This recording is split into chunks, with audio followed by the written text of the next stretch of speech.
जी अस्सलाम वालेकुम। आज हम प्रोजेक्ट मैनेजमेंट के चैप्टर नंबर 15 को डिस्कस करेंगे। चैप्टर नंबर 15 है आपका इंटरनेशनल प्रोजेक्ट्स। सबसे पहले हम थोड़ी सी प्रोजेक्ट टाइप्स की मतलब बात करेंगे कि कौन से किस तरह के प्रोजेक्ट्स होते हैं। अगर आपके कंट्रीज टू कंट्री किस तरह से होते हैं। एक होता है डोमेस्टिक प्रोजेक्ट। डोमेस्टिक प्रोजेक्ट आपको आइडिया होगा ही, डोमेस्टिक है बेसिकली आप अपने ही मुल्क के अंदर कोई प्रोजेक्ट कर रहे हैं, ठीक है। अपने ही कंट्री जो आपकी नेटिव कंट्री है उसी में ही आप सारा का सारा काम कर रहे हैं, आपने वहीं पे ही रहना है। साइट आपकी चेंज हो सकती है, लाइक आप सिटी वगैरह शायद चेंज कर सकते हैं, ठीक है। प्रोविंस भी आपका ऑब्वियसली चेंज हो सकता है, बट आप अपने कंट्री में ही रहते हैं, तो ये आपके जो है डोमेस्टिक प्रोजेक्ट में आता है, ठीक है। हो गया। एक होता है आपका N overseas project. Overseas project में ये होता है कि आपकी जो एक कंपनी होती है, लाइक एक फॉरेन कंट्री है, अब वहां जाके काम करते हैं अपनी नेटिव कंपनी के लिए ही, ठीक है। यानी कि मैं आपको एक एग्जांपल इस तरह से देता हूं कि सैमसंग है अमेरिकन कंपनी, ठीक हो गया, और उन्होंने जाके चाइना में काम करना था अपने लिए ही, ठीक है। सैमसंग का एक मैन्युफैक्चरिंग प्लांट खड़ा करना था वहां पे जाके उन्होंने चाइना में। तो ये आपका ओवरसीज में आ जाता है कि वो एक दूसरी कंट्री में जाके अपने ही मुल्क के लिए काम कर रहे हैं, ठीक हो गया। ओके इस तरह की एक और एग्जांपल मैं आपको ये दे देता हूँ कि जैसे आपकी गाड़ियों की कुछ फर्म्स होती हैं, वो अपनी ही कंपनी के लिए ब्रांड जो है उसकी मैन्युफैक्चरिंग किसी और मुल्क में कर लेती होती हैं। जैसे अभी आपने शायद सुना होगा हमारी मुल्क की कोई डील हो रही थी पाकिस्तान की वॉक्सवैगन के साथ, ठीक है। तो वो लोग अपने ही ब्रांड की चीजें यहाँ पे आके बनाने में इंटरेस्टेड थे, उन्हीं की कंपनी थी, उन्हीं के लिए ही था काम, ठीक है। तो वो हमारे मुल्क में आके काम करना चाह रहे थे, तो इसको कहते हैं आपके ओवरसीज प्रोजेक्ट। एक होता है फॉरेन प्रोजेक्ट। फॉरेन प्रोजेक्ट में ये होता है कि आप किसी कंट्री में जाते हैं और उसी मुल्क के लिए कोई काम करते हैं, ठीक हो गया।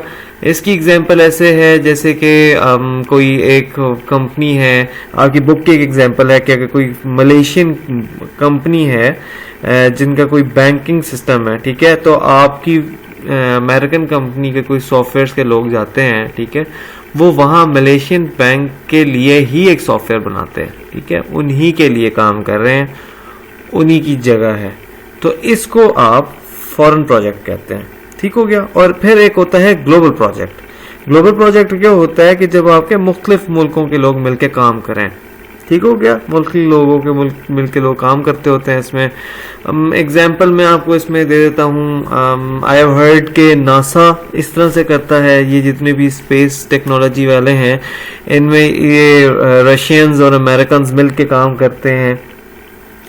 तो इस तरह के जो प्रोजेक्ट्स होते हैं जहाँ पे मुख्तलिफ लोग मिल के काम कर रहे हों, आपके सॉफ्टवेयर्स के बहुत ज़्यादा ऐसे होते हैं, मैंने बहुत देखा है अपने यहीं पे सराउंडिंग्स में। IBM को देखा है, टेराडेटा को देखा है, इन लोगों के लोग जो हैं वो मुख्तलिफ लोगों के जो लोग हैं मिल के काम कर रहे होते हैं। तो ये आपके आ जाते होते हैं ग्लोबल प्रोजेक्ट्स में, ठीक हो गया। अब आपसे बात करता हूँ मैं एक इंटरनेशनल प्रोजेक्ट्स की। इंटरनेशनल प्रोजेक्ट यहाँ पे जो आपकी बुक जिस तरह से कर रही है बात, वो कह रही है कि वो प्रोजेक्ट जिसमें आपका जो प्रोजेक्ट मैनेजर है वो बाहर जाकर रिलोकेट करता है, ठीक हो गया। अब वो किसी भी तरीके से कर सकता है, ओवरसीज भी आएगा इसमें, अगर आप देखें टेक्निकली फॉरेन भी आएगा, ग्लोबल भी आएगा, ठीक है। ये तीनों इसमें आते हैं कि आप अपना नेटिव कंट्री छोड़ के जा रहे हैं, तो जो भी आप नेटिव कंट्री छोड़ेंगे तो वो आपका इंटरनेशनल प्रोजेक्ट में आएगा। अब उसको हम फर्दर डिस्कस करते हैं कि अगर तो आपका है ये इंटरनेशनल प्रोजेक्ट, ठीक है, तो क्या चीज़ें करनी चाहिए। सबसे पहले तो एनवायरमेंटल फैक्टर्स हैं कुछ जिसको इसने इन डिटेल डिस्कस किया है, जो आपके इंटरनेशनल प्रोजेक्ट्स में बहुत ज़्यादा इंपॉर्टेंट होते हैं। इसमें से आपके स्टार्ट करते हैं लीगल पॉलिटिकल वाला में पॉइंट कि जो प्रोजेक्ट मैनेजर है ना, उसको जो भी काम है वो होस्ट कंट्री जो है, ठीक है, वो उसके हिसाब से करना चाहिए, यानी जिस मुल्क में वो जा रहा है ना उनके लॉज एंड रेगुलेशंस को फॉलो करना चाहिए, ठीक है। आपकी डजंट मैटर कि आपके अपनी कंट्री में क्या हिसाब किताब है, ठीक है, आप जिस कंट्री में जा रहे हैं ना आपको उधर के लॉज को फॉलो करना है, ठीक हो गया, चाहे वो किसी भी टाइप के हो, लाइक अगर वो कंस्ट्रक्शन का है और अगर आपके यहाँ पे फर्ज करें कि पाकिस्तान में वो आता है कोई बंदा जो कि है अफगानिस्तान से, फर्ज करें, तो अगर पाकिस्तान में कंस्ट्रक्शन पे कहते हैं लोग कि आप जो है वो हेलमेट्स पहन के काम करेंगे, ठीक है, कंस्ट्रक्शन साइट्स पे, ठीक है, और बेशक उसके अपनी कंट्री में ऐसा नहीं होता, तो डजेंट मैटर कि उसके वहाँ पे क्या होता है। अब वो जब जिस होस्ट कंट्री में आके काम कर रहा है तो उसके लिए मैंडेटरी है कि वो उन लॉज को फॉलो करे, ठीक है, जो वहाँ की लॉज हैं, उनकी पॉलिसीज हैं, उनको फॉलो करे, ठीक है, ये उस चीज़ उस पर लाजिम है। आई होप आपको इस एग्जांपल से क्लियर हो गया होगा। अमेरिका में आपकी मैंने ये देखा है कि वहाँ पे कंस्ट्रक्शन साइट्स पे आप बगैर हेलमेट्स के काम नहीं कर सकते, बट अगर आप पाकिस्तान में देखें तो यहाँ पे तो कोई सेफ्टी मेजर उस तरह के हैं ही नहीं, ठीक हो गया। तो अगर पाकिस्तान से कोई लेबर जाती है वहाँ पे काम करने के लिए तो इट्स मैंडेटरी कि वो वहाँ पे इस तरह से ही काम करेंगे, उनके उसको फॉलो ही करेंगे, लाजमी इन एनी केस करेंगे, ठीक है। फिर लीगल के साथ पॉलिटिकली भी इन्होंने बात की है। इसमें ये बात की है कि आपकी जो पॉलिटिकल स्टेबिलिटी है ना वो बहुत ज़्यादा इसमें मैटर करती है, ठीक है, प्रोजेक्ट की हर मामले में, प्रोजेक्ट की कंप्लीशन भी आप कह लें, बिजनेस भी कह लें, सारी चीज़ों के लिए। लाइक इस तरह से कह लें कि आपको एक एग्जांपल देता हूँ, मैंने तो शायद क्लास में भी दी थी डिस्कशन में। पाकिस्तान में सेमी डाइवो जब आई थी तो उन्होंने पूरा सेटअप लगाया था कोरियन कंपनी ने, ठीक है, सारा काम किया था। कुछ अर्से बाद जब कोई पॉलिटिकल हालात ख़राब हुए थे हमारे, तो हमने सारे के सारे उनकी कन्फिस्केट कर ली थी चीज़ें, ठीक है, उनके अकाउंट्स भी फ्रीज के हो गए थे, उनकी बसेस सारी यहाँ पे हो गई थी, ठीक है। शुरू में इस तरह से हुआ था, बाद में मेरे ख्याल में शायद रिजॉल्व हुआ था कि नहीं, मुझे इस चीज़ का बहुत ज़्यादा आइडिया नहीं है, बट ये हुआ था कि शुरू में उन्होंने सारा कन्फिस्केट कर लिया था, ठीक है, सारा इसको कहते हैं ठग लेना, ठग लिया था बेसिकली। तो ये बहुत गलत होता है, ठीक है। तो अगर आपकी इस तरह की स्टेबिलिटी नहीं होगी ना तो प्रोजेक्ट कंप्लीशन में बड़े कॉम्प्लिकेशंस हो जाती हैं। तो इस वजह से ना वो कंट्रीज जहाँ पे पॉलिटिकल एनवायरनमेंट बेहतर हो या बड़ा प्रोफेशनल हो, लाइक के अगर खुदा न खास्ता कोई इस तरह की इंस्टेबिलिटी हो भी जाए तो वहाँ के प्रोग्रेस जो है ना वो नहीं रुकनी चाहिए इस तरह से, ठीक हो गया। तो ये बड़ी चीज़ें मैटर करती हैं। गवर्नमेंट की करप्शन भी इसमें बड़ी ज़्यादा मैटर करती है। इंटरनेशनल प्रोजेक्ट्स को रोकने के लिए, इंटरनेशनल बिजनेसेस को रोकने के लिए आपकी जो करप्शन है ना वो कमर तोड़ देती है उनकी, ठीक है। वो हर किसी को ही ब्राइब करते रह रहे होते हैं, इसी में बेचारे वो फंस जाते होते हैं कि अभी वो पे कर रहे हैं इस गवर्नमेंट को, फर्ज करें, ठीक है, गवर्नमेंट चेंज हो जाती है। इंडिया पाकिस्तान में बहुत ज़्यादा होता है। तो वहाँ पे फिर वो नई गवर्नमेंट आएगी या कोई नए लोग आएंगे, वो उनको ब्राइब करना शुरू कर देंगे, वो अपनी मतलब पैसे डिमांड करेंगे। तो इस वजह से आपके बिजनेसेस और आपके प्रोजेक्ट बहुत ज़्यादा डिस्टर्ब हो जाते हैं। तो इट्स मैंडेटरी कि जब आप सोचें इस तरह से किसी जगह पे प्रोजेक्ट करने के लिए तो वहाँ के पहले ये एनवायरनमेंट ज़रूर देखें कि वहाँ के किस तरह के स्टेबल हैं, और जस्ट इन केस कुछ हो तो आप पहले से अपने आप को क्लियर कराएं कि कोई सिचुएशन इस तरह की ख़राब हो जाए तो क्या करना पड़ेगा, ठीक है। जैसे कोरिया की जो कंपनी थी सेमी डाइवो, कोरिया उस तरह से इतना स्ट्रॉन्ग कंट्री नहीं थी एज कम्पेयर टू अमेरिकन। अगर अमेरिकन के साथ कोई इस तरह की प्रॉब्लम होती, मतलब अगर उस तरह की सिचुएशन पॉलिटिकली चेंज हो जाती, और अमेरिकन की हम कभी भी चीज़ नहीं रख पाते क्योंकि वो वैसे भी स्ट्रॉन्ग कंट्री है, ठीक हो गया। तो ये आपके लिए ज़रा सोचने वाली चीज़ है कि आप इस तरह से सोच के जाएं। फिर आपका पॉइंट को डिस्कस करते हैं जी, सिक्योरिटी का। इसमें आपकी बुक कहती है इंटरनेशनल टेररिज्म को थोड़ा सा इसने डिस्कस किया है, और आप सबको पता है कि इंटरनेशनल टेररिज्म किस लेवल पे है, ठीक है। हालात बड़े ही ख़राब हैं इस मामले में। अब तो फिर थोड़े से बेहतर हो गया अल्हम्दुलिल्लाह, बट कुछ अर्से पहले तो बहुत ज़्यादा ख़राब हो गए थे। 9/11 के बाद सिचुएशन बहुत ज़्यादा ख़राब हो गई थी। जैसे ही आपकी बुक में भी मेंशन है कि जैसे ही 9/11 हुआ था तो बहुत सी अमेरिकन कंपनीज जो थी उन्होंने पाकिस्तान को और फिलिपाइन को छोड़ दिया था, ठीक हो कि वो छोड़ के आ गए थे, प्रोजेक्ट्स को वाइंड अप कर दिया था ज़बरदस्ती उन्होंने। जो मैंने पिछले चैप्टर में क्लोजर के मतलब किया था कि वो किसी भी तरीके से उनको क्लोज किया था, उनको छोड़ दिया था, प्रीमैच्योर छोड़ दिया, किसी को ऐसे ही फेल करके छोड़ दिया, किसी को बस कहा कि अब इसको हम फर्दर डिस्कस नहीं करते, फर्दर इसको कंटिन्यू नहीं करते, ठीक है। तो ये चीज़ें जो हैं हो सकती हैं और ये होती हैं, ये फैक्ट है। इसी तरीके से आपकी रशिया में क्राइम लेवल एक टाइम पे बहुत ज़्यादा हो गया था, इतना ज़्यादा हो गया था, वो रशियन माफिया आपने देखा ही होगा, मूवीज़ वगैरह में भी बहुत ज़्यादा डिस्कस होते हैं। तो इट्स ट्रू, वहाँ का माफिया थोड़ा सा इस तरह से था, ख़राब करता था। तो इस वजह से उनकी हालात जो थे कंट्री के बिजनेस के मामले में थोड़े से वीक हो गए थे, इन्वेस्टमेंट्स वगैरह रुकती थी। उन्होंने कुछ अमेरिकन को भी किडनैप किया था किसी एक टाइम पर, आपकी बुक की एग्जाम्पल है। तो इस तरह की सिचुएशन हो जाए तो ज़ाहिर बात है सिक्योरिटी ना हो तो प्रॉब्लम्स हो जाती हैं। आपकी अफगानिस्तान की भी इसमें बात हो रही है कि कोई एक बहुत ही अच्छी कंपनी थी, हेल्थ से रिलेटेड कंपनी तो नहीं कहूँगा, ऑर्गेनाइजेशन थी, जो कि वो थी जो ये आपके एनजीओस टाइप की होती हैं, ठीक हो गया। तो बड़े अच्छे थे लोग वो, बट अनफॉर्चुनेटली उन्होंने अफगानिस्तान से अपने प्रोजेक्ट को वाइंड अप करके ख़त्म कर दिया था। वो कहते हैं हम इस प्रोजेक्ट को फर्दर नहीं कर सकते क्योंकि अनफॉर्चुनेटली उनके 5 एक बंदे है कि ऐसे कुछ बंदे जो थे वो बेचारे फौत हो गए थे इसी चक्कर में कि उनकी वो जो वहाँ पे वो टेररिज्म चल रही थी और टेररिस्ट अटैक्स और इस तरह से सारा, और अमेरिकन ट्रूप्स और इनके बीच में तो जितनी वो फाइट्स चल रही थी उन सारे फेस ऑफ्स में वो बेचारे फौत हो गए थे। तो इस वजह से उन्होंने फिर कहा था कि अब हम इसको छोड़ रहे हैं, ठीक हो गया। तो ये चीज़ एक बड़ी मैटर करती है। फिर बॉर्डर्स वगैरह भी मैटर करते हैं कि बॉर्डर्स की सिक्योरिटी किस लेवल की है, ठीक है, बॉर्डर्स से आना जाना लोगों का किस तरह का है, अगर बॉर्डर के पास प्रोजेक्ट है, लाइक आपको पता है ईरान का पाकिस्तान के साथ किस तरह का है, इंडिया के पाकिस्तान के साथ किस तरह का है, तो ये चीज़ें जो हैं वो थोड़ी सी मैटर करती हैं। फिर उसके बाद हम डिस्कस करेंगे जियोग्राफी को। जियोग्राफी में आपको आइडिया है कि क्या चीज़ डिस्कस की हुई होगी, सिंपली आपके कि आप जिस एनवायरनमेंट में जा रहे हैं, जिस जगह पे जा रहे हैं, वहाँ का एटमॉस्फेयर वगैरह किस टाइप का होगा, ठीक है। लाइक अगर कोई फ़र्ज़ करें कि कोई रशिया का बंदा आता है और उसको हम पाकिस्तान में सिब्बी में भेज दें तो बेचारा हिल के रह जाएगा क्योंकि सिब्बी में गर्मी बहुत होती है, मुल्तान में गर्मी बहुत होती है। तो इस तरह के जो एरियाज़ हैं, ठीक है, यहाँ पे तो इतनी गर्मी होती है और रशिया में तो बर्फ़ ही बर्फ़ होती है। तो इस वजह से अगर आप देखें तो वो बंदे जो हैं बहुत ज़्यादा डिस्टर्ब होंगे। तो आप जब जियोग्राफी इस तरह से चेंज हो तो आप ज़रूर देखें कि आप किस कंट्री में जा रहे हैं, वहाँ की लोकेशन कैसी है, किस तरह की जगह है, तो क्या आप वहाँ पे जाके कंफर्टेबल होंगे भी नहीं होंगे, काम कर पाएंगे कि नहीं कर पाएंगे। आपको शायद आइडिया होगा कि कुछ जगहें ऐसी हुई हैं जो रशिया में आके सारी रुक जाती थी।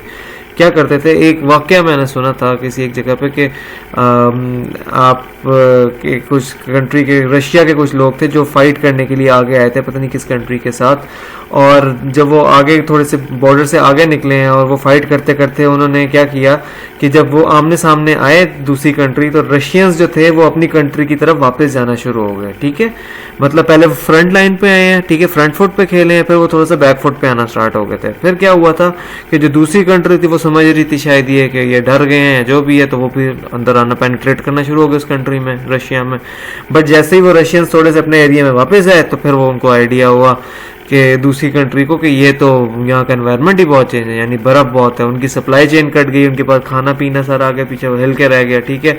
रशियंस जो थे वो वहाँ के हिले हुए थे अपनी जगह के, तो उनको वहाँ पे हिलाना ज़रा मुश्किल हो गया उन लोगों को।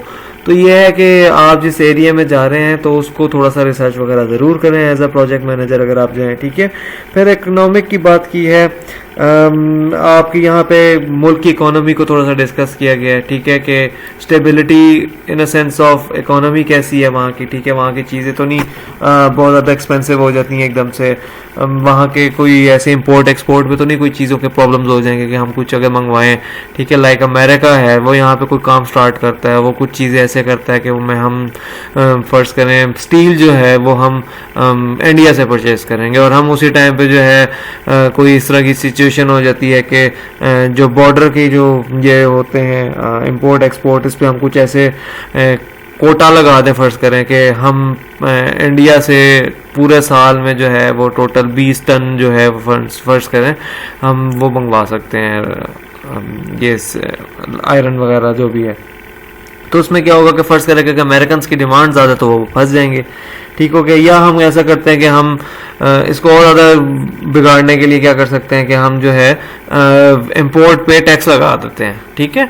तो उस मौके पे क्या होगा कि वो फिर कॉस्ट उनकी पूरी की पूरी चेंज हो जाएगी। तो ये चीज़ जो है इनको हिला के रख देगी प्रोजेक्ट को, ठीक है। तो इस वजह से भी आप थोड़ा सा इस चीज़ को देखें कि वहाँ पे कोई इस तरह की सिचुएशन तो नहीं होती। फिर एक चीज़ है इंफ्रास्ट्रक्चर किसी भी जगह के लिए जो है ना, तरक्की के लिए किसी भी मुल्क की बेसिक चीज़ यही है कि किसी मुल्क की तरक्की करानी है ना आपने किसी एक एरिया में, लाइक थोड़ा सा भी वो बैकवर्ड टाइप एरिया, आप वहाँ का इंफ्रास्ट्रक्चर अच्छा करते हैं, ठीक है। इंफ्रास्ट्रक्चर में सबसे पहले तो आपकी रोड्स होती हैं, ठीक हो गया। रोड्स के साथ फिर ये है कि आपकी और चीज़ें भी आ सकती हैं, जाके टेक्नोलॉजी भी हो गया, एजुकेशन सिस्टम हो गया, आपका कम्युनिकेशन हो गया, ठीक हो गया। ये चीज़ें भी आपकी आ जाती है, बट पहले नंबर पे आपके रोड्स ही आती हैं, ठीक हो गया। हॉस्पिटल रोड ये चीज़ें अगर आपकी बन जाए ना तो वहाँ की आबादी फैलना स्टार्ट हो जाती है, वो फिर जगह वैसे ही आपकी तरक्की करना स्टार्ट कर देती है। अब बात यह है कि, और आपको आइडिया होगा कि बलूचिस्तान में इंफ्रास्ट्रक्चर वीक है, इस वजह से वो उतना डेवलप नहीं हो सका अब तक अनफॉर्चुनेटली। हालांकि वहाँ को अगर हम यूटिलाइज करें तो वो बड़ी अच्छी जगह बन सकती है। वो एक अलग डिबेट है, खैर अभी इसको यहीं पे वाइंड अप करेंगे। बट ये बताऊंगा मैं आपको कि इंफ्रास्ट्रक्चर जो है वो बहुत ज़्यादा इंपॉर्टेंट होता है, ठीक हो गया। तो इंफ्रास्ट्रक्चर आपका यहाँ पे ये है कि अगर फर्ज करें अनफॉर्चुनेटली अगर आपका बात हो जाती है इस तरह की कि आप कोई इस तरह की बनाना चाह रहे हैं फार्म वगैरह वहाँ पे, ठीक है, कोई एम्पायर खड़ी करना चाह रहे हैं बहुत बड़ी सी, बट इंफ्रास्ट्रक्चर नहीं है, आप वहाँ पे चीज़ें कैसे पहुँचाएंगे, ठीक है। कोई एक आपने प्लांट खड़ा करना है वहाँ पे सीमेंट का, तो आप कैसे करेंगे वहाँ पे? ऑयल रिफाइनरी करेंगे तो किस तरह से करेंगे, ठीक है। जब इंफ्रास्ट्रक्चर इतनी चीज़ें नहीं पहुँचेंगी तो फिर क्या होगा, ठीक हो गया। फिर इसके बाद जो है एक और आपका जो स्टार्ट डिस्कस हुआ है वो है आपका कल्चर। कल्चर आपका एक पूरा चैप्टर मैंने इसमें बताया था, ठीक है। उस तरह का कल्चर, उस वो ऑर्गेनाइजेशन कल्चर था, ये कंट्री का कल्चर है, ठीक है। इसमें अब आप ये देखें कि उस जिस कल्चर में आप जा रहे हैं वहाँ की लैंग्वेज का क्या इशू है, ठीक है, वहाँ के लोगों का क्या बिहेवियर है, ये सारी चीज़ें इसमें आ जाती हैं, ठीक है। तो कल्चर आपको आइडिया है ही, तो इसको मैं ज़्यादा डिस्कस नहीं करूँगा क्योंकि आप समझ गए होंगे कि कल्चर में क्या क्या चीज़ें होती हैं, और आपके पिछले चैप्टर में इसको आपने डिटेल में डिस्कस भी किया था, ठीक हो गया। अच्छा, इससे बाद हम डिस्कस करेंगे कि प्रोजेक्ट साइट सिलेक्शन में की थोड़ी सी, ठीक है, कि इसमें क्या बात है। बस इसमें एक सिंपल से टेबल्स उसने दो बताए हैं, डिफाइन किए हैं इसमें। उसने कहा था कि जो प्रोजेक्ट की जो सिलेक्शन है ना वो किस तरह से वो कर रहे हैं। वो कह रहे हैं कि फर्ज करें कि हमने कोई एक प्लांट स्टार्ट करना है, ठीक है, और हमारे पास ऑप्शन ये है कि हम जो है वो इंडिया में भी कर सकते हैं, सिंगापुर में भी कर सकते हैं, आयरलैंड में भी कर सकते हैं, ठीक हो गया। फिर उसने क्या किया, ये फिगर 15.2 को मैं डिस्कस कर रहा हूँ, ठीक है। तो फिर उसने डिस्कस किया है कि देखिए हम देखते हैं कि जी पॉलिटिकल स्टेबिलिटी क्या है, सबसे अच्छी किसकी है। उन्होंने कहा कि जी आयरलैंड और सिंगापुर की अच्छी, दोनों की 5-5 है। वर्कर स्किल सप्लाई क्या है, सिंगापुर के भी अच्छे हैं, इंडिया के भी अच्छे हैं, आयरलैंड के भी अच्छे हैं। इस तरह से उसने कल्चर कंपेटिबिलिटी भी देखा, इंफ्रास्ट्रक्चर भी देखा, गवर्नमेंट सपोर्ट भी देखा, प्रोडक्ट टू मार्केट एडवांटेज भी देखा, इन सारों का एनालिसिस किया उसने, ठीक है। फिर इसकी बेस पे वो सोचता है कि हम किस तरह से प्रोजेक्ट की साइट को सिलेक्ट करें, ठीक हो गया। फिर इस तरह ये है कि इंफ्रास्ट्रक्चर को भी उसने इन डेप्थ जो है देखा है कि अगर हम फर्ज करें कि कोई ट्रांसपोर्टेशन हम अगर कोई प्लांट जैसे सीमेंट का है या ऑयल रिफाइनरी टाइप है, तो अगर हम वो स्टार्ट करते हैं तो जाहिर बात है हमें बड़े इक्विपमेंट्स मैकेनिकल चीज़ें वहाँ पहुँचानी है। अब जब वहाँ पे पहुँचानी है तो हमारे पास वहाँ पे ट्रांसपोर्टेशन है कि नहीं, ये 15.3 को डिस्कस कर रहा हूँ मैं। ट्रांसपोर्टेशन है कि नहीं, एजुकेटेड वर्कर्स हैं कि नहीं, यूटिलिटीज़ हैं, कम्युनिकेशन हैं, वेंडर सप्लायर्स हैं, ये सारी चीज़ें इसमें मैटर करती हैं। तो फिर जब सारी उसने चीज़ों को कैलकुलेट किया, ठीक है, और उसने कहा कि 5 में से 5 मार्क थे टोटल फुल और मिनिमम 1 था। उसने फिर सारा के सारा ओवरऑल कंडक्ट किया और उसने कहा कि चलो इस सारी बेस को हम करते हुए अब हम सिलेक्ट करते हैं कि हम इस कंट्री को सिलेक्ट करते हैं इस प्रोजेक्ट के लिए, ठीक है। इसके बाद हम कहेंगे कि क्रॉस कल्चर कंसिडरेशंस क्या हो सकती हैं। इसमें सबसे पहले जो इसने थोड़ा सा कहा था कि आपको जो है वो एडजस्टमेंट्स करनी पड़ती हैं, ठीक है। लाइक सबसे पहले अमेरिकन बुक ही अमेरिका की है, तो वो कहते हैं कि जी अमेरिकन को जो है ना कहीं पे भी जाना पड़ता है ना, तो सबसे पहले उनको वहाँ के पेस और उसके हिसाब से अपने आप को करना पड़ता है, ठीक है। बकौल उनके वो कहते हैं कि हम जो है टाइम इज़ मनी, हम लोग मसरूफ़ हैं, हम लोग काम करते हैं, ठीक है, और जो है हम किसी और कंट्री में जाते हैं तो वहाँ का हिसाब किताब अपना होता है। इन्होंने कहा कि जी मैक्सिको में जो जाते हैं, मैक्सिको के लोग थोड़े फ्रेंडली हैं, अमेरिकन थोड़े से स्ट्रेट फॉरवर्ड हैं, ठीक है, काम के मामले में। तो अब जो आप एडजस्ट करेंगे यहाँ पे जाके वो थोड़ा सा उनके हिसाब से होंगे कि थोड़ा सा फ्रेंडली हो जाएंगे उनके साथ, उनका जिस तरह से ग्रीटिंग्स और मीटिंग्स होती हैं उस तरह से हम उनको सपोर्ट करेंगे, ठीक है, अडेप्ट करेंगे खुद को थोड़े से अंदर उस हिसाब से करने के लिए। फिर फ्रांस की उसने थोड़ी सी एक एग्जांपल दी है। फ्रांस में उसने कहा है कि जो ये है ये पंक्चुअलिटी पे बहुत ज़्यादा फोकस करते हैं, ठीक है, साफ़ सुथरे होते हैं लोग, ठीक है, सफाई को बहुत ज़्यादा मद्देनज़र रखते हैं, उनका खाने के टेस्ट बहुत अच्छे हैं, ठीक है। इस मामले में तो आप जो है वो जब करें मीटिंग तो ज़रा साफ़ होके आएँ, ठीक है। मीटिंग जो है आप जिस जगह पे करें तो ज़रा अच्छी खाने की जगह को सिलेक्ट करें, ठीक हो गया। वो थोड़े से निगोशिएट में थोड़े हार्डकोर किस्म के होते हैं, इतनी आसानी से बातें नहीं मानते होते, अपनी ओपिनियंस नहीं स्विच करते होते, उनके माइंड में जो एक चीज़ होती है वो उसी को ज़्यादातर फॉलो करते हैं, ठीक है। तो ये चीज़ भी है। फिर इस हिसाब से है कि सऊदीया के मुतालिक जो उन्होंने थोड़ा सा कल्चर का बताया वहाँ के हिसाब से कि अगर आप काम करें तो आप अपनी फीलिंग्स को नहीं सामने रखें बल्कि अपने काम को सामने रखें, ठीक है। आपके एक्शंस जो हैं वो वहाँ पे ज़्यादा बेहतर तरीके से आपको डिफेंड करते होते हैं, ठीक हो गया। फिर इस तरह से उसने बात की है कि चाइना को उन्होंने कहा कि चाइना के जो लोग हैं वो थोड़े से प्लान्स बनाने में थोड़े से स्लो हैं, फॉर्मुलेट जिस टाइम वो कर रहे होते हैं, ठीक हो गया, प्लान्स जिस टाइम उनके सारे चल रहे होते हैं, बट एक दफ़ा जब वो ट्रैक पे आ जाते हैं तो फिर उनकी प्रोग्रेस बहुत ही अच्छी हो जाती है, ठीक है। और बाकी उन्होंने कहा कि जो अमेरिका है, फिर उन्होंने अपने मुल्क की बात की है और कहा है कि हम ऐसे हैं, ठीक है, हम जो है हमारे यहाँ पे बहुत ज़्यादा ख़वातीन काम करती हैं, 50% से ज़्यादा हमारे मुल्क की ख़वातीन जो है वो वर्किंग उसमें हैं, ठीक हो गया। तो इस तरह से उन्होंने और चीज़ें बताई हैं। तो कहते हैं कि यहाँ पे हर किस्म की इस तरह की चीज़ें होती हैं, हमारे यहाँ पे जो बिज़नेस मीटिंग्स होती हैं हम उसमें गिफ्ट्स नहीं शेयर करते हैं, कुछ कंट्रीज़ में इस तरह से होती हैं। तो हर किसी कंट्री के उन्होंने अपनी से अपनी चीज़ें बताई हैं। फिर ये आपकी एक असाइनमेंट है वर्किंग इन पाकिस्तान, ये मैं आपसे क्लास में इंशाल्लाह डिस्कस करूंगा और पूछूंगा कि इसमें आप मुझे बताएं कि पाकिस्तान के कल्चर क्या है, ठीक है। जो पिछली स्लाइड्स मैंने सारी आपसे शेयर की हैं उसमें आपने मुझे बताना है कि पाकिस्तान के हिसाब से सारी की सारी चीज़ों को लेके आपने मुझे बताना है, इंक्लूडिंग वो कि इंफ्रास्ट्रक्चर कैसा है, पॉलिटिकल वाला, कल्चर, एनवायरनमेंट, जियोग्राफी, वो सारी चीज़ें आप मुझसे डिस्कस करेंगे, आप बताएंगे मुझे इस चीज़ को, ठीक हो गया। फिर इसके बाद हम डिस्कस करेंगे जनाब summary comments about working in different cultures, ठीक है। इसमें उसने एक समरी छोटी सी आपकी बुक में बताई है कि हर मुल्क के हिसाब से हर किसी मुल्क की अपनी एक स्टोरी होती है, अपनी एक एनवायरनमेंट होता है, अपना कुछ होता है, ठीक हो गया। तो उसने एक पैराग्राफ में सबको बता दिया कि कहीं के लोग पंक्चुअल होते हैं, कहीं के लोग स्लो होते हैं, कहीं के लोग प्लान से बहुत ज़्यादा फोकस करते हैं, कुछ प्लान स्लो बनाते हैं, ठीक है। कुछ लोग जो है मीटिंग्स को आउटडोर करना पसंद करते हैं, कुछ लोग इंडोर करना पसंद करते हैं, कुछ लोग चाहते हैं कि आप मीटिंग जो है वो किसी ऐसी जगह पे करें जो न्यूट्रल जगह हो, कुछ लोग कहते हैं कि नहीं आप ऑफिस में आए, ठीक है। कुछ लोग ऑफिस के अगेंस्ट होते हैं कि ये हम पे प्रेशर ना डालें, ठीक है। इस वजह से कुछ लोग जो है उसको भी डिस्करेज करते हैं। तो इसने फिर थोड़ी सी समरी बताई है कि हर कंट्री का एक अपना हिसाब किताब होता है। फिर एक चीज को डिस्कस किया गया कल्चर शॉक को, ठीक है। जब आप जाते हैं ना तो कल्चर शॉक होता है, ये आपकी में हमें शायद साइकोलॉजी में बड़ा इन डिटेल डिस्कस हुआ है, ठीक है। कल्चर शॉक बड़ा एक जो है वो फैक्ट है, ठीक हो गया। It's like a married life too, ठीक है। एग्जाम्पल आप देखेंगे, बल्कि एग्जाम्पल आपकी यहाँ पे बड़ी एक अच्छी तरीके से इसको उसने डिफाइन भी किया हुआ है, ठीक हो गया। Life when you begin your life, ठीक है, तो आपका स्टार्ट यही होता है, आपको हर चीज़ जो है ना वो बड़ी अच्छी सी लग रही होती है, ठीक है, कि everything is perfect, everything is going fine, बहुत ही अच्छा है। वो कहते हैं वो सपनों का राजा टाइप वाली बात, ठीक है।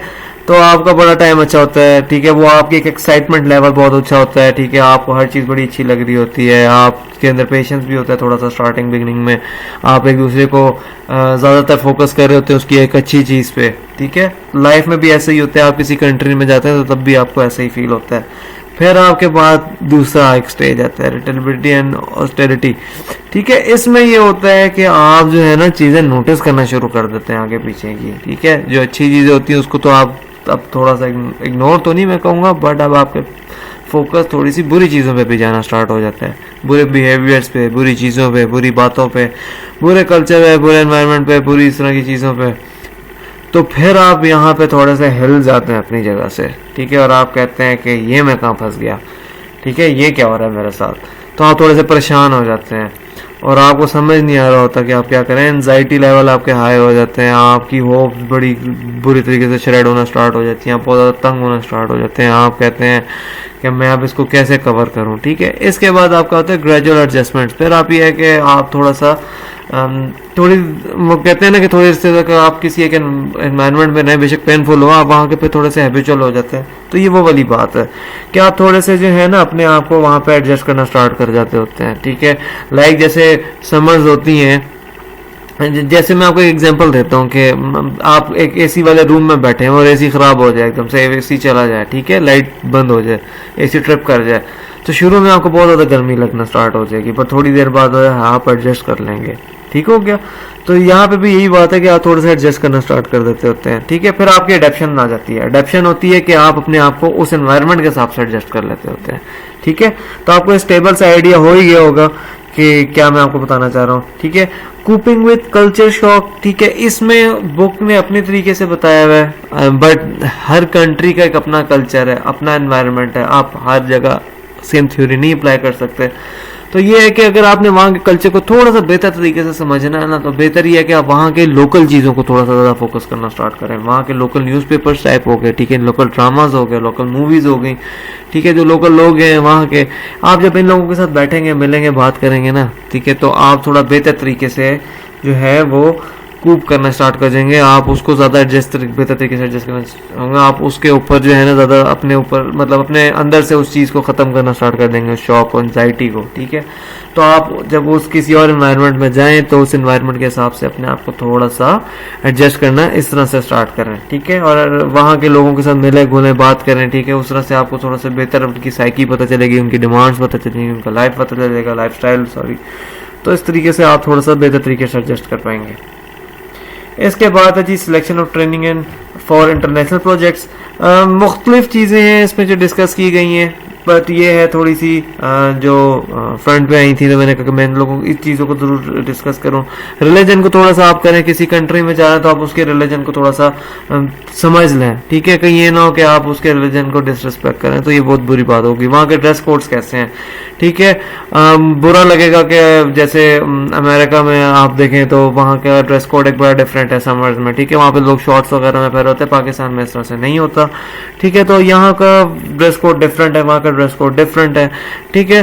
तो आप वहाँ का ड्रेस कोड को यहाँ पे उसी तरीके से फॉलो नहीं कर सकते, ठीक है। एजुकेशन सिस्टम को आप थोड़ा सा देखेंगे यहाँ का, ठीक है, कि यहाँ पे किस तरह से लोग काम करते हैं, स्कूल में लोग किस तरह से पढ़ते हैं, यहाँ का एजुकेशन सिस्टम कैसा है। शायद आपको मालूम हो फिनलैंड दुनिया में किसी एक टाइम पे, आजकल मुझे नहीं पता, लेकिन कुछ अर्से पहले सबसे ज़्यादा PhDs की जो रेशो थी ना वो फिनलैंड की थी। फिनलैंड की कहानी ये थी, मैंने जो ये सुनी थी कि अपने टीचर से कि 7 साल तक जो है वहाँ पे होमवर्क नहीं मिलता, ठीक है, स्कूल में सॉरी बच्चा नहीं जाता, और 10 साल तक उसको होमवर्क नहीं मिलता। हमारे यहाँ पे तो अगर आप देखें 4 से 5 साल का जो बच्चा होता है उसके स्कूल का जो बैग होता है वो इतना हैवी किस्म का होता है, और उसको शुरू में कराना चाहता है। हर किसी का एजुकेशन सिस्टम डिफरेंट होता है, आप उसको उसके हिसाब से देखें कि वो क्या हो रहा है, ठीक है। हॉलीडेज क्या है वहाँ की, नेशनल रिलीजियस टाइप की, ठीक है, उसको थोड़ा सा देखें। डेली ईटिंग पैटर्न्स क्या है यहाँ पे, ठीक है, किस टाइम पे वो यूजली लोग खाना पीना करते हैं, किस दिनों में किस हिसाब से करते हैं, मतलब लाइक सैटरडे संडे वीकेंड्स आ गए तो किस हिसाब से करते हैं, ठीक है। डेली ईटिंग पैटर्न्स के बाद हम करेंगे फैमिली लाइफ लोगों की यहाँ पे कैसी है। आपके जो बाहर के मुल्क हैं वो जो मैंने एक दफ़ा आपसे कहा था, शायद आपको याद हो, कि पाकिस्तान के लोग जो हैं वो प्रोफेशनल वे में अगर आप देखें तो वो कितने स्ट्रिक्ट हैं। आपको शायद मैंने एक दफ़ा क्लास में मैंने इस चीज़ को कहा था कि उनके अंदर पेशेंस है कि नहीं, ठीक है। तो ये चीज़ है कि जो फैमिली लाइफ है उनकी वो बड़ी फैमिली लाइफ है, ठीक है, और आपके कोई इस तरह से इन्वॉल्वमेंट वो बर्दाश्त नहीं करते अगर आप आउटडोर कहीं फिर रहे हैं फैमिली के साथ। उनको नहीं पसंद कि कोई काम के वक्त का बंदा आके कोई उनसे काम की बात करना स्टार्ट कर दे, ठीक है। पाकिस्तान में थोड़ी सी इस चीज़ को बहुत ज़्यादा नहीं किया जाता, ठीक हो गया। फिर बिजनेस प्रोटोकॉल्स के हैं वहाँ के, सोशल एटिकेट्स के हैं, इक्वल अपॉर्चुनिटी है कि नहीं, ठीक है। इन चीज़ों को आप थोड़ा सा ज़रूर देखें वहाँ पे कि क्या हिसाब किताब है। इसके बाद जिस चीज़ को उसने डिस्कस किया है वो किया है थोड़ी सी ट्रेनिंग को मज़ीद, ठीक है, कि किस तरह की जो ट्रेनिंग है होनी चाहिए। नीचे अगर आप देखें ये वाली नीचे बॉटम है, तो इसमें वो ये कह रहा है कि अगर तो आपका स्टे लाइक 1 मंथ है, ठीक है, तो फिर आपकी कौन सी वाली होगी ट्रेनिंग, किस टाइप की होगी। वो कहता है कि फिर इंफॉर्मेशन गिविंग अप्रोच होगी यहाँ पे, ठीक है। वो आप जो है ओरिएंटेशन करा लें, ठीक है, हल्के फुल्के से, तो उससे आपको थोड़ा सा बेहतर आइडिया हो जाएगा कि क्या वहाँ के लोग हैं, ठीक है। तो अगर आपने 1 मंथ या ऐसे लेस रहने किसी कंट्री में जाके, तो आपको इतनी कोई ज़्यादा चीज़ें सीखने की ऐसा कोई ज़रूरत भी नहीं है, ठीक है। आप बस थोड़े से बेहतर तरीके से बेसिक सीखें, फंडामेंटल सीखें वहाँ के लोगों की, और दैट्स इट। क्योंकि आपका काम ज़्यादा होगा तो आप एडजस्ट जो है जितनी देर में होंगे उतनी देर में आपका प्रोजेक्ट ही ख़त्म हो जाएगा।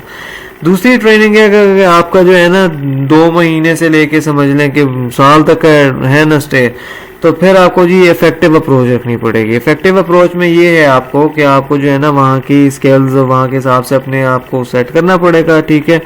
और वहाँ के कल्चर्स को ना थोड़ा सा कल्चर को जो है थोड़ा सा इन डेप्थ देखना पड़ेगा, ठीक है। आप जो है वहाँ पे लोगों से क्या उनका रहन सहन है किस तरह का है, ठीक है, वो थोड़ा सा और ज़्यादा तरीके से आप देखेंगे, ठीक हो गया। थोड़ी सी लैंग्वेज वगैरह को भी आप देखने की कोशिश करेंगे डेफिनेटली। और इसके बाद है आपका, अगर कि आपका 1 से 3 साल का स्टे है तो फिर आपकी जो ट्रेनिंग है वो किस टाइप की होगी, वो समझ लें कि आपकी कोई इसमें लिखा हुआ है कि 1 से 2 महीने की आपको ट्रेनिंग लेनी चाहिए, इससे ज़्यादा भी हो सकती है। ठीक है, इसमें आपको जो है थोड़ी और ज़्यादा इन डिटेल और इन डेप्थ करनी चाहिए। ठीक है, जैसे आप कंट्री में जा रहे हैं, आप उनकी लैंग्वेज को इसको अच्छे तरीके से देखें, उनके रिलीजन्स को देखें, जो मैंने पिछली स्लाइड पर काफ़ी चीज़ें शेयर की हैं, उन सारी चीज़ों को आपको एटलीस्ट देखना चाहिए। इसके अलावा अगर आपके कोई जहन में तो आप वो भी देखें। ठीक है, अगर आपका इतना लंबा स्टे है तो आपको फिर वो सारी चीज़ें बड़ी गौर से देखनी चाहिए। तो ये सारी चीज़ें ट्रेनिंग का इन्होंने बताया कि किस तरह की ट्रेनिंग होनी चाहिए अगर आपके किस तरह के इंटरनेशनल प्रोजेक्ट्स हैं। ठीक हो गया। अच्छा, इसके बाद आपका ये चैप्टर जो है वो एंड हो गया है। ठीक है, इस चैप्टर से रिलेटेड अगर आपका कोई क्वेश्चन, कोई क्यूरी, कोई प्रॉब्लम, कोई कंफ्यूजन है तो आप मुझसे क्लास के डिस्कशन में ज़रूर पूछिएगा। ठीक है, इंग्लिश सेशन में आपकी जब भी डिस्कशन होगी मेरे से इंशाल्लाह, तो हम इसको इन डिटेल और भी पूछ लेंगे और भी डिस्कस कर लेंगे। कोई आपकी कंफ्यूजन क्लियर होगी तो मैं उसको क्लियर भी इंशाल्लाह कर दूंगा। तो अभी के लिए इतना ही इंशाल्लाह। नेक्स्ट लेक्चर तक के लिए अल्लाह हाफ़िज़।